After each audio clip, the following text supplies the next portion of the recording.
اعوذ باللہ من الشیطان الرجیم،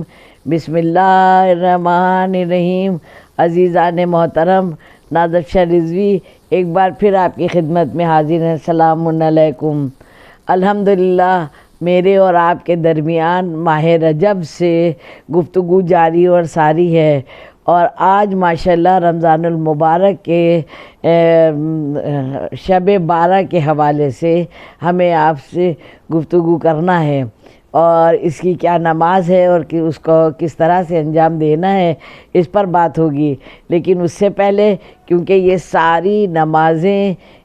جو پڑھی جاتی ہیں وہ سوروں کے ہی سہارے پڑھی جاتی ہیں، اور یہ رمضان المبارک میں دو ہی باتیں ہیں، روزہ اور نماز، یعنی کہ قرآن مجید کی تلاوت، چاہے سحری ہو چاہے افطار ہو، بغیر تلاوت کے، بغیر اس کے، جیسے سورہ قدر کا پڑھنا بہت ضروری ہے دونوں وقت، اور تمام اذکار ہیں، تو قرآن مجید کی بہار ہے یہ رمضان المبارک کا مہینہ، تو کیوں نہ اس پر تھوڑی سی بات ہو جائے۔ پھر اس کے بعد ضرور آج کی شب 12 کی، رمضان کی شب 12 کی نماز کا بھی تذکرہ کریں گے انشاءاللہ۔ آج ہمیں بات یہ کرنا ہے کہ الحمدللہ سورہ نساء کی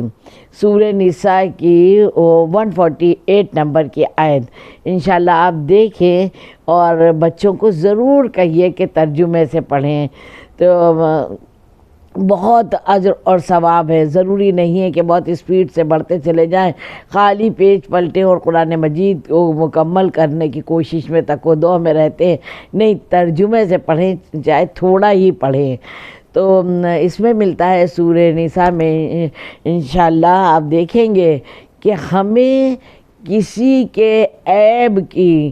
بات کرنے کا، کسی کے عیب کو عیاں کرنے کی اجازت نہیں دی گئی ہے۔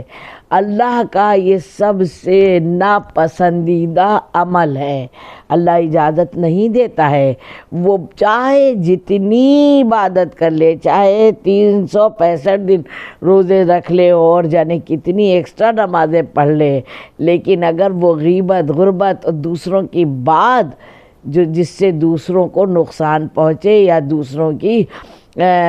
مجاز کو دوسروں تک غلط طرح سے پہنچایا جائے، اس کی اجازت نہیں دیتا ہے۔ قرآن میں سورہ نساء میں انشاءاللہ آپ اس کی تفسیر میں پڑھیں گے کہ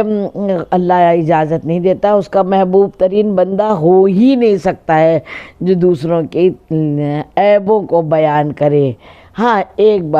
وقت میں اجازت ہے، وہ کیسے؟ اگر سچ میں آپ اس کی اصلاح چاہتے ہیں،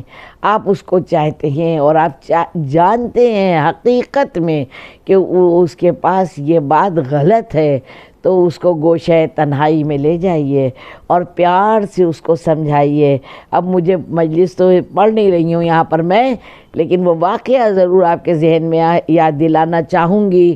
کہ جب امام حسن اور امام حسین علیہ السلام نے کسی بزرگ کو دیکھا کہ غلط وضو ہو رہا ہے، تو کیا کہا کہ میں وضو کر رہا ہوں، آپ دیکھیں۔ ٹھیک ہے، تو مطلب کوئی بھی خوبصورت طریقہ اپنایا جا سکتا ہے کسی دوسرے کے عیب کو دور کرنے کے لیے، اور روایت میں ملتا ہے کہ وہ شخص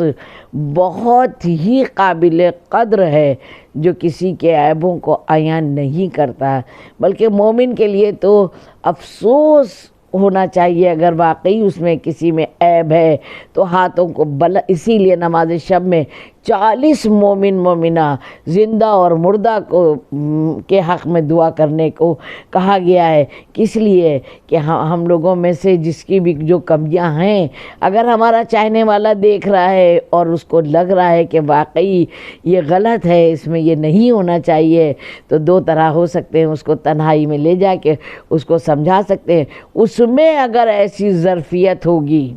اس میں اگر ایسا ظرف ہوگا کہ اگر کسی نے اس کو سمجھایا اور اس کا ظرف، پھر کہوں گی میں، اگر اس کو توفیق اللہ دے گا تو انشاءاللہ ضرور سدھر جائے گا، اور نہیں ہے پھر بھی اگر مولا کا چاہنے والا ہے تو ہاتھوں کو اٹھا کے دعا کریں کہ پروردگار عالم اس کا یہ نقص جو ہے ختم کر دے۔ لیکن اب یہ بات کرتے ہیں کہ انشاءاللہ رمضان المبارک کے شب 12 کے نماز جو ہے اس میں نماز 8 رکعت پڑھنا ہے اس کی 8 رکعت نماز پڑھنا ہے، اور 8 ایک ہی طرح سے پڑھنا ہے، اور اس میں کیا 1 مرتبہ سورہ حمد کی تلاوت کرنا ہے، اور 30 ٹائم یعنی کہ 30 مرتبہ سورہ قدر کی تلاوت کرنا ہے، سورہ قدر کی تلاوت کرنا ہے 30 مرتبہ۔ تو اس کا اجر اور ثواب بہت ہی زیادہ ہے۔ اللہ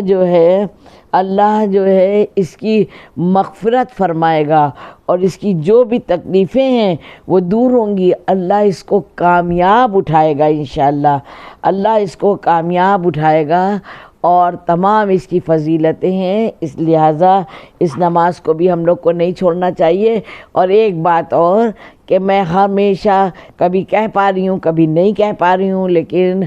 شب کی دعائیں بہت اہم ہیں۔ مفاتیح جن کے پاس ہے تو کیا ہی کہنا، لیکن الحمدللہ یہ ڈیوائن پلس وغیرہ میں بھی بہت سی چیزیں میسر ہیں، اس میں بھی ہم لوگ دیکھ سکتے ہیں ضرور سے۔ تو شب کی دعاؤں کو ضرور پڑھنا چاہیے، قرآن مجید کی تلاوت مسلسل کریں اور اس کو سمجھ کے کریں۔ پروردگار عالم ہمارے اور آپ کے عمل اور اعمال کو قبول کرے، یا بار اللہ اپنے مقرب ترین بندوں میں ہمارا شمار کرے۔ اے بار اللہ جو بے اولاد ان کو اولاد دے، جو بے روزگار ان کو روزی دے، جو بیمار ان کو شفائے کامل عطا فرما دے، جو مر گئے ہیں ان کو بخش دے۔ پروردگار عالم اس وبا سے جلد پوری دنیا کو امن و چین عطا فرما دے، تاکہ حج و زیارت کی سب کو توفیق ہو، جانا آنا شروع ہو انشاءاللہ۔ سب کو مولا کی ضمانت میں دیا، اور آپ لوگ بھی نادف شاہ رضوی کو اور ان کے بچوں کو بھی دعا میں یاد رکھیے گا۔ والسلام۔